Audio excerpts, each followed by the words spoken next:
할렐루야. 오늘 5월 7일 금요일 날짜입니다. 오늘 본문 말씀 출애굽기 14장 1절에서 14절 말씀 보도록 하겠습니다.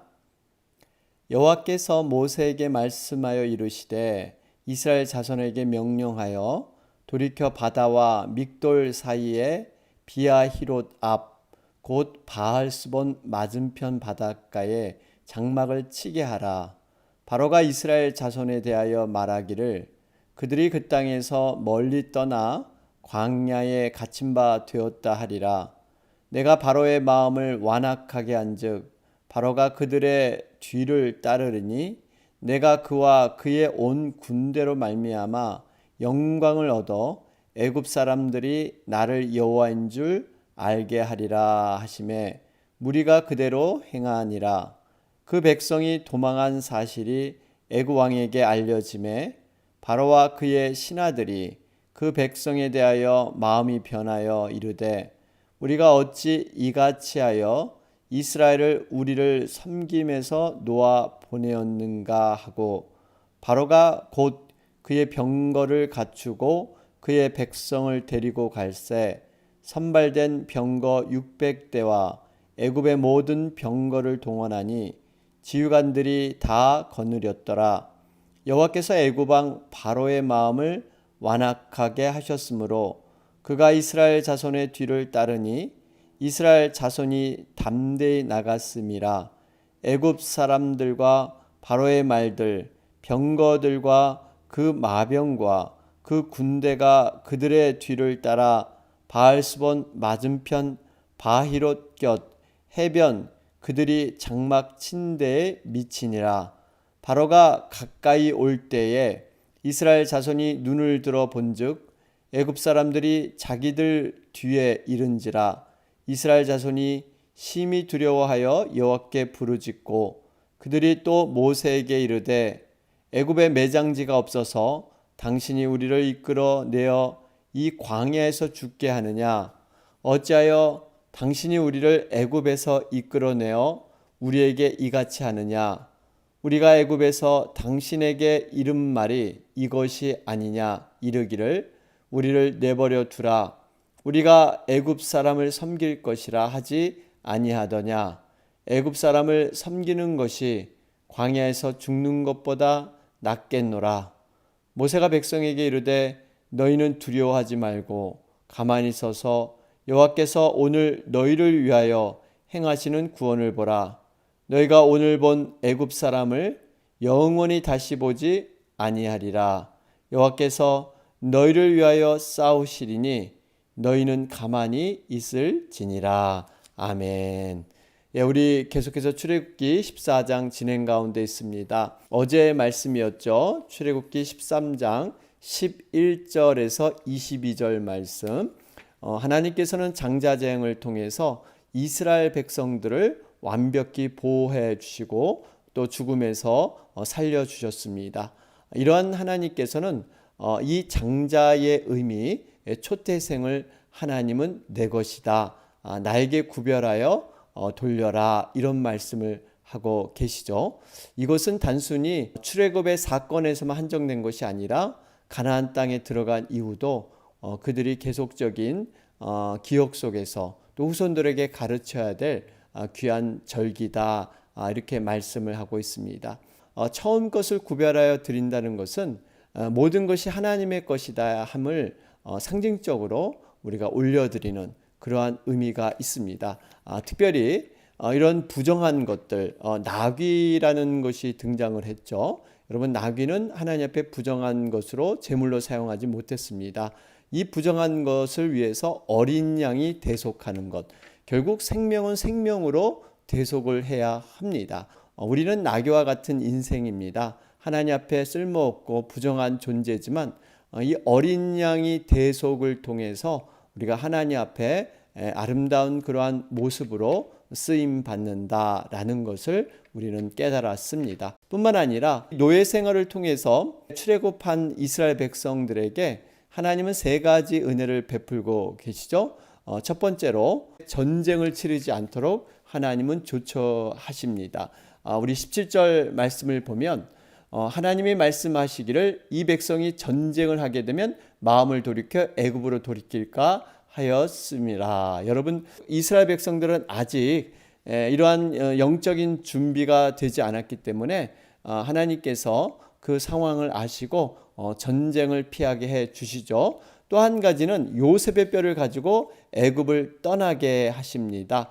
이것은 분명한 요셉의 소망을 몇백 년 전에 예언했던 것이 바로 그대로 이루어지는 하나님의 말씀이 성취되는 확증을 보여주고 있습니다. 그러면서 마지막 한 가지가 이제 하나님께서 이스라엘 백성들의 믿음이 부족한 걸 아시고 직접 눈으로 보여주는 그러한 기적과 능력을 보이시는데 그 첫 번째가 바로 불기둥과 구름기둥의 사건이죠. 여러분, 광야에서 하나님께서는 이 불기둥과 구름기둥 직접 하나님이 임재하셔서 정말 그들의 어려운 삶들을 속속히 아시고 함께 동행하여 주시는 이런 놀라운 사건을 그들로 하여금 경험케 하셨습니다. 여러분, 이로 말미암아 이제 광야의 훈련, 광야 학교라고도 하는데요. 여러분, 이곳에서 정말 이스라엘 백성들이 많은 것을 배우고 하나님을 체험하게 되죠.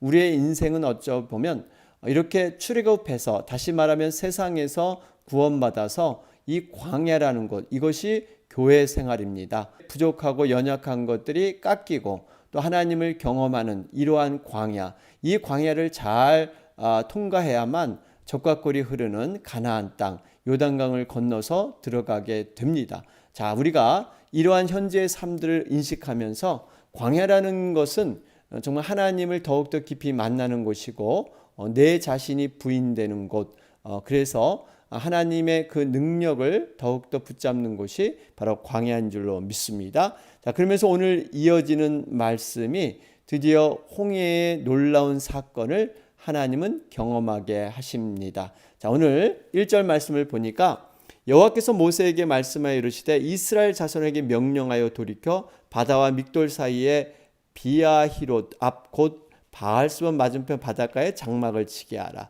여기서 중요한 거 보면 지금 이스라엘 백성들이 한 200만 명이 된다 그랬죠. 그들이 지금 잘 광야길을 가고 있는데 하나님께서 갑자기 모세를 통해서 명령하시기를 돌이켜 그래요. 돌이켜. 가던 길을 이렇게 완전히 돌리는 거죠. 정상적으로 가는 길에서 완전히 벗어나서 지금 여기에 바닷가에 장막을 치게 하라 말씀하고 있습니다. 사실 이 바닷가의 장막은 이란 곳은요, 사면 초가와 같이 굉장히 연약한 장소죠. 그래서 우리 3절에도 나와 있지만 바로가 생각하기를 그들이 그 땅에서 멀리 떠나 광야에 갇힌 바 되었다 하리라 그러죠. 여러분, 이러한 장소였습니다. 홍해 앞바다가 광야에 갇힌 바, 도간에 든 쥐의 모습.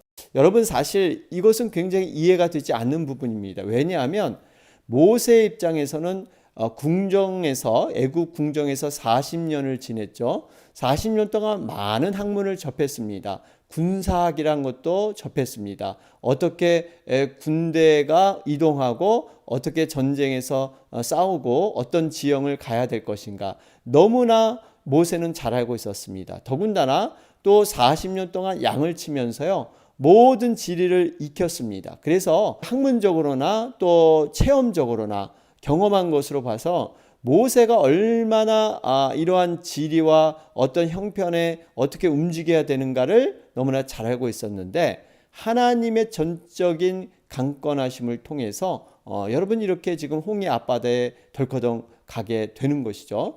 여러분, 우리의 인생에 이런 일이 있을 수가 있습니다. 이성적으로 도저히 이해할 수 없는 하나님 명령 속에서 이루어지는 하나님의 섭리의 일들. 왜 그럴까요? 하나님께서 믿음의 견고함을 세우기 위해서. 우리 말씀을 보면 출애굽기에 이제 14장 이후에 나오는 말씀 가운데 이런 말이 계속 반복이 됩니다. 애굽 사람들이 나를 여호와인 줄 알게 하리라. 나를 여호와인 줄 알게 하리라. 그러니까 하나님이 어떤 하나님인가를, 그 능력과 기적을 보여주시기 위해서 지금 이스라엘 백성들을 이렇게 벼랑 끝으로 하나님이 몰고 가고 계시다는 사실입니다. 여러분, 만일에 이스라엘 백성들이 쉽게 가나안 땅에 들어갔다면 여러분, 이스라엘 백성들은요 분명히 하나님의 능력을 체험하지 못했습니다. 뿐만 아니라 이 모든 것이 자신이 한 것처럼 교만하고 그들은 정말 하나님을 등지고 살았을지 모릅니다. 그렇기 때문에 하나님께서는 40년이라는 세월, 이 광야 생활을 통해서 정말 하나님의 은혜를 깨닫게 하고 하나님의 기적을 경험하게 했던 것입니다. 여러분, 인간은 바로 이러한 존재입니다. 내 자신이 강하면 하나님이 멀게만 느껴질 수밖에 없어요. 그런데 내 자신이 약하고 어려운 상황이 될 때 여러분, 하나님을 더욱더 의지하고 붙잡게 되지 않습니까?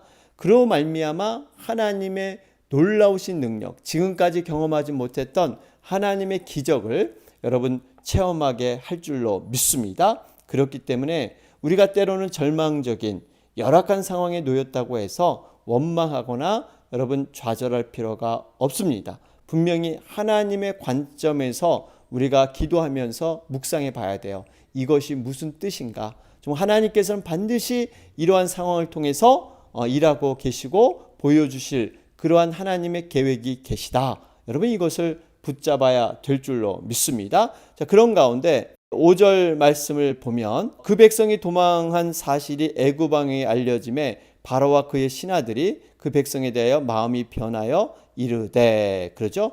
여러분, 여기 보니까 바로를 비롯해서 애굽의 신하들 생각하기에 왜 이렇게 그들을 놔주었는가 후회하는 이러한 모습이 있습니다. 여러분, 이것이 인간의 죄성이죠. 이들이 이 재앙으로 인해서 정말 죽을 것 같은 그때는 언제고 이제 좀 숨 돌릴 만한 여유가 있으니까 하나님의 능력을 잊어버리고 자신의 욕망, 자신의 죄성에 빠져가는 이러한 모습인 것을 볼 수가 있습니다. 그들에게는 오로지 한 가지였죠. 이스라엘 백성들이 제공했던 막강한 노동력.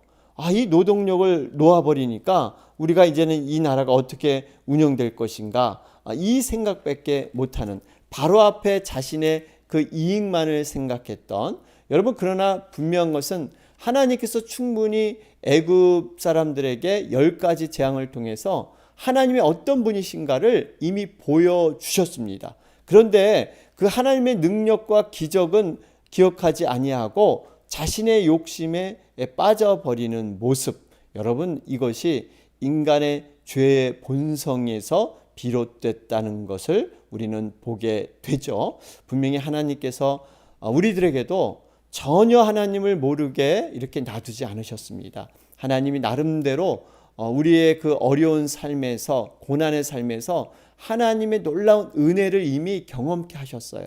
여러분, 미국에 오셔서 정말 이민 생활하면서 여러분, 이러한 어려움을 안 겪어본 분이 누가 있겠습니까?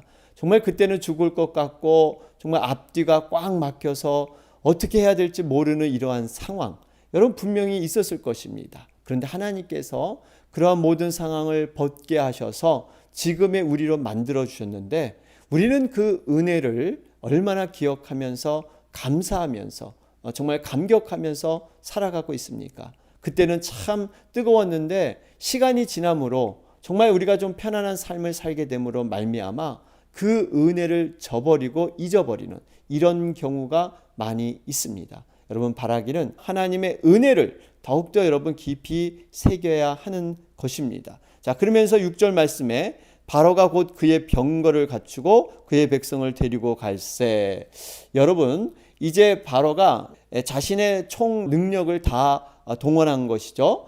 특별히 이 병거라는 것은 마치 이 전차, 탱크와 같은 것이죠. 7절에 보면 선발된 병거 600대, 그러죠. 600대. 애굽의 모든 병거를 동원했다 그랬습니다. 그러니까 힘으로 한번 이 모든 것들을 이루려고 하는, 여러분, 사람의 힘으로 근데 과연 하나님의 계획을 막을 수 있을까요? 여러분, 이것은 계란으로 바위를 치는 격과 같습니다. 자, 그런 가운데 8절 말씀을 보면 이 애굽 왕 바로의 마음에 완악함이 들어오게 되죠. 이 바로에게는 오직 그 이스라엘 백성을 쫓는 이유는 하나였죠. 자기의 종으로 삼겠다는 이러한 욕망. 사실 바로는 10번에 걸친 무서운 재앙, 특별히 장자 재앙을 그는 기억하면서 하나님 앞에 정말 덤비는 자들은 이러한 심판과 재앙이 있을 수밖에 없다라는 것을 그는 명확히 깨달아야 했습니다. 그런데 그 종으로 삼겠다는 오직 그 일념 때문에 이 모든 것을 다 잊어버렸어요. 이 모습이 바로 사단의 모습과 같습니다. 여러분, 사단은 정말 우리가 이 세상에서 죄의 종살이에서 하나님이 우리를 구원해 주셨습니다. 이 사단은 우리를 세상에 묶어두기 위해서 여러분 쉽게 하나님의 백성으로 떠나보내지 않는다는 거예요. 그래서 끝까지 마지막 때까지 이 사단은 발악을 하는 것이죠. 그래서 우는 사자와 같이 두루 삼킬 자를 찾는다. 결국 하나님의 백성, 성도들에게 하나님과의 관계를 끊어보려고 여러분 이리저리 노리면서 여러분 이렇게 사단은 공격합니다. 그래서 성도들은 어떻게 해야 되죠? 항상 깨어 근신해라. 영적인 전신갑주를 입고 우리가 온전히 분별력을 가지고 살지 않으면 우리 이 사단의 공격에 우리는 무너질 수밖에 없는 이러한 연약함에 노출되어 있다라는 것을 보게 됩니다. 자, 그러면서 10절에 보면 이제 이스라엘 백성들의 이 모습과 특별히 믿음의 사람 이 모세의 모습이 얼마나 대조적으로 이 고난의 상황에서 이루어지고 있는가 하는 것을 볼 수가 있습니다. 10절에 보니까 이 바로 군대가 정말 이 뒤 끝에 가까이 오니까 이스라엘 사람들이 어떻게 반응합니까? 심히 두려워하여 여호와께 부르짖고. 여러분, 이 두려움이 어디서 왔을까요? 여러분, 노예들의 대표적인 현상입니다. 여러분, 이것은 우리가 하나님이 주시는 이러한 자녀로서의 자존감, 분명한 하나님의 그 정체성, 이것이 없을 때 우리는 두려움 속에 빠져 들어갈 수밖에 없는 거죠. 인간적으로 보면요, 특별 이 병거 600대, 더군다나 전문적인 군사훈련을 받은 기병이 5만 명, 보병이 10만 명, 여러분 얼마나 많은 군대가 쫓아옵니까? 이런 그 현상을 보면 물론 인간적으로 두려워할 수밖에 없습니다. 그런데 이들이 두려워하지 않을 이유가 있죠. 하나님께서 주신 그 믿음의 담대함을 가졌어야 했습니다. 왜 그럴까요?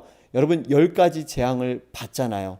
이스라엘 백성들이 애굽에서 종으로 있을 때 하나님께서 10가지 재앙, 정말 이거는 무시무시한 재앙이었습니다. 애굽 사람들이 신으로 여겼던 것들이 오히려 애굽 사람들을 이렇게 못 살게 했던 것으로 이렇게 바뀌어버리는 모든 것들을 이스라엘 백성들 눈으로 똑똑히 봤습니다. 특별히 10번째 재앙인 장자 재앙은요, 이 문설주의 피를 바른 자신들의 집만이 이 죽음을 넘어가고 애굽의 모든 이러한 짐승들까지도 이 집안의 울음과 이 비탄의 그러한 모습이 가득 차지 않았습니까? 장자가 죽음으로 말미암아. 여러분, 이것은 아주 뼛속 깊이 경험한 것입니다. 눈으로 보고 귀로 듣고 마음으로 깊이 깨달을 수 있는 그러한 경험들을 하나님이 주셨어요. 불기둥과 구름기둥으로 또 인도하셨고, 이런 것을 봤을 때 사실 이스라엘 백성들이 두려워하지 않을 수 있는 그러한 믿음의 요소들을 이미 하나님은 다 주셨다는 것입니다. 그렇기 때문에 여러분, 우리가 정말 믿음으로 서는 것이 그렇게 중요합니다. 제자들이 큰 폭풍 속에서 두려워하지 않습니까? 그럴 때 예수님께서 믿음 없음을 책망하셨어요. 베드로가 처음에는 물 위를 걷겠다 해서 걸어보라 그랬는데 이 바람이 불고 무서워지니까 물에 빠지게 되죠. 그럴 때 예수님이 믿음이 적은 자여 왜 의심하였느냐. 여러분, 이것을 볼 때 우리가 온전한 믿음은 예수님만을 바라보며 예수님께서 행하신 놀라운 기적과 능력, 여러분 이것만을 바라봐야 될 줄로 믿습니다. 그것은 곧 말씀입니다. 우리가 말씀으로 돌아가야만, 말씀을 붙잡아야만 모든 두려움에서 우리는 이겨내게 될 줄로 믿습니다. 자, 그런 가운데 이 10절의 말씀을 보면서 홍해 앞바다, 정말 사면초가라는 그러한 상황이라고 말씀을 드렸죠. 한계 상황.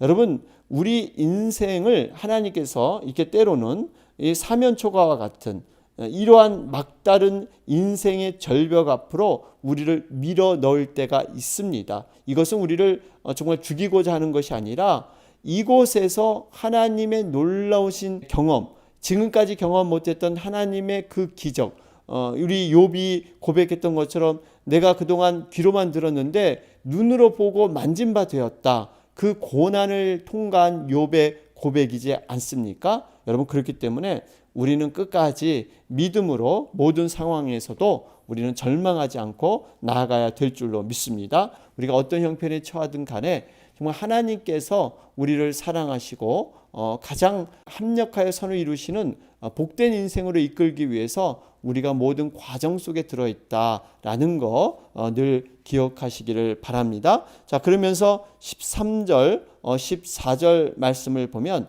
이제 모세가 어떻게 반응하고 있습니까? 지금 이스라엘 백성들은 불평하며 원망하고, 사실 이스라엘 백성들이 심히 두려워하여 여호와께 부르짖었다. 이 부르짖었다는 것은요, 10절에 단순히 정말 온전한 믿음으로 기도했다기보다는 급한 상황이니까 그냥 하나님만 잠깐 찾은 모습이에요. 왜 그럴까요? 11절에 보면 모세에게 불평을 털어놓지 않습니까? 매장지가 없어서 우리를 여기 죽이려고 광야로 끌고 나왔느냐? 우리는 차라리 종살이 하면서 내버려 뒀으면 낫을 텐데 왜 우리를 끌어내서 이렇게 여기서 죽이려고 하느냐? 모세에게 원망하고 불평합니다. 여러분, 하나님 앞에 온전한 기도를 드렸다면 모세에게 이런 말을 할 수가 없습니다. 자, 그러면서 13절에 보면은 모세는 어떻게 대응을 합니까? 너희는 두려워하지 말고 가만히 서서 여호와께서 오늘 너희를 위하여 행하시는 구원을 보라. 여러분, 우리가 정말 이러한 고난의 상황에 있을 때 우리가 두려워하지 말아야 합니다. 이유는 하나님께서 우리를 통해서 역사하시고 앞서서 일하시기 때문에 행하시는 구원을 우리는 바라봐야 될 줄로 믿습니다. 우리가 가만히 있다는 것, 여러분, 여기서 가만히 서서 있다는 것은요, 단순히 아무것도 안 하고 서 있는 것을 의미하지 않습니다. 여러분, 인간은 어떠한 절박한 그런 상황이 되면 지푸라기라도 잡고 싶은 그런 마음이 인간의 마음이 들어있죠. 물론 이것이 나쁜 것은 아니에요. 여러분, 이 가만히 있다는 것은 손 놓고 아무것도 하지 말라는 것이 아니라 가만히 있다는 것은요, 적극적인 기도입니다. 하나님만을 바라보는 거예요. 그래서 여기 구원의 하나님을 바라보라 그러잖아요. 행하시는 그 하나님을 바라봐라. 여러분, 이것은 그냥 인간의 노력은 이제는 손을 놓고 오로지 전능하신 하나님만 바라보면서 기도에 집중하라는, 믿음으로 서라는 그러한 얘기인 줄로 믿습니다. 여러분, 우리가 정말 이렇게 하나님만을 집중해서 바라보고 기도할 때 우리의 생각보다 더 높으신 하나님께서 정말 놀라운 일로 여러분 모든 일을 행하게 될 줄로 믿습니다. 그러면서 14절 말씀을 보면 여호와께서 너희를 위하여 싸우시리니 너희는 가만히 있을지니라. 우리가 가만히 있을 이유가 바로 이겁니다. 하나님께서 직접 싸워 주신다는 것입니다. 우리가 어떤 어려운 형편이 있을 때요, 모세를 원망한다든지 환경을 탓하든지, 그러니까 사람을 원망한다든지 이래서는 안 됩니다. 우리는 더욱더 하나님 앞에 기도로 여러분 나가야 될 줄로 믿습니다. 이러한 기도를 통해서 하나님은 드디어 일하시고 더 놀라운 능력으로 우리에게 나타내신다 하는 것을 볼 수가 있습니다. 자, 오늘 말씀 정리해 보면 위기 상황에서 바라볼 영광의 하나님, 우리는 과연 고난의 상황에서 어떻게 우리는 대처하고 있는가? 여러분, 예상치 않은 일들이 우리 인생에 얼마든지 일어날 수가 있습니다. 그런데 그럴 때 우리는 어떻게 할 것인가? 우리의 믿음은요, 위기 상황에서 우리의 믿음의 진실이 드러나게 되어 있습니다. 위기 상황에서 하나님과 더욱더 멀어진다면 이것은 거짓 믿음입니다. 정말 위기가 올수록, 어려움이 올수록 하나님 앞에 더 가까이, 그래서 하나님 앞에 더 친밀하게 기도로 나가는 것, 여러분, 이것을 어떻게 보면 하나님께서 원하시는 모습이에요. 때로는 우리가 하나님과 너무 멀어지고 또 하나님과 소홀해지니까 때로는 그러한 어떤 일침을 통해서, 어떠한 작은 고난을 통해서 하나님께서 너와 나와 가까이 하자, 네가 이 고난이 없다 보니까 점점 하나님과 멀어지지 않냐, 그러면서 하나님께서 친히 부르시기 위해서 때로는 고난도 허락하는 줄로 믿습니다. 우리가 이 고난의 상황에 더욱더 하나님께서는 하나님이신 것을, 능력을, 기적을 우리에게 보이시기 위해서 그동안 경험하지 못했던 하나님의 놀라우신 그런 살아계신 체험을 우리에게 주시기 위해서 때로는 고난도 허락하는 줄로 믿습니다. 이러한 모든 것을 바라보면서 우리가 나아갔으면 좋겠습니다. 오늘 금요일 날짜인데요. 우리 내일 특별히 우리 토요 중보기도가 있기 때문에 오늘 공식적인 목장 모임은 없습니다. 교회를 위해서 함께 기도해 주시고요. 성령과 말씀에 충만한 교회 되게 하시고 특별히 모든 우리 속한 지체들이 정말 하나님의 말씀으로 또 하나님의 뜻을 이루는 지체 되게 하옵소서. 또 육신이 연약하신 분들 또 회복을 위해서, 치료 과정을 위해서 기도해 주시고요. 우리 목장 모임과 또 주일학교, 정말 셋업을 위해서도 계속해서 기도해 주시기 바랍니다. 다 같이 기도드리겠습니다.